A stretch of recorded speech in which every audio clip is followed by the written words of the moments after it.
Welcome back to our Bible story, Joshua chapter 11, verses 1 through 15. I do not own the rights to this music.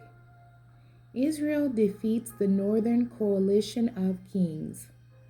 And it came to pass, when Jabin, king of Hazor, had heard those things, that he sent to Jobab, king of Madon, and to the king of Shimron, and to the king of Akshaph, and to the kings that were on the north of the mountains, and of the plains south of Chinnereth, and in the valley, and in the borders of Dor on the west, and to the Canaanite on the east and on the west, and to the Amorite, and the Hittite, and the Perizzite, and the Jebusite in the mountains, and to the Hivite under Hermon in the land of Mizpah.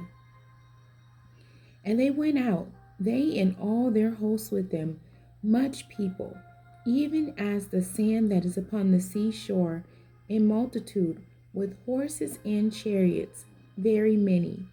And when all these kings were met together, they came and pitched together at the waters of Merom to fight against Israel. And the Lord said unto Joshua, Be not afraid because of them, for tomorrow, about this time, will I deliver them up all slain before Israel.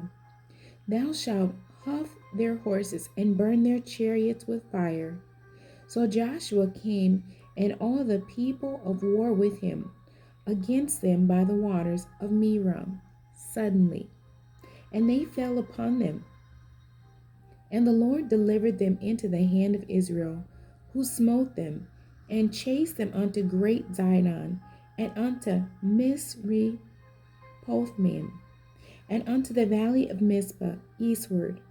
And they smote them until they left them none remaining. And Joshua did unto them as the Lord bade him. He huffed their horses and burnt their chariots with fire. And Joshua at that time turned back and took Hazor, and smote the king thereof with the sword. For Hazor before time was the head of all those kingdoms, and they smote all the souls that were therein with the edge of the sword, utterly destroying them. There was not any left to breathe, and he burnt Hazor with fire. And all the cities of those kings, and all the kings of them, did Joshua take, and smote them with the edge of the sword, and he utterly destroyed them, as Moses the servant of the Lord commanded.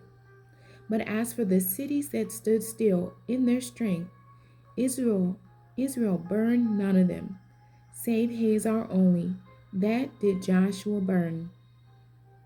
And all the spoil of these cities, and the cattle, the children of Israel took for a prey unto themselves, but every man they smote with the edge of the sword, until they had destroyed them, neither left they any to breathe.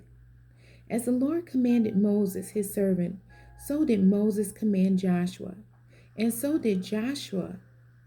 He left nothing and undone of all that the Lord commanded Moses. The end. That was Joshua chapter 11, verses 1 through 15. God bless you, and thank you for joining me today.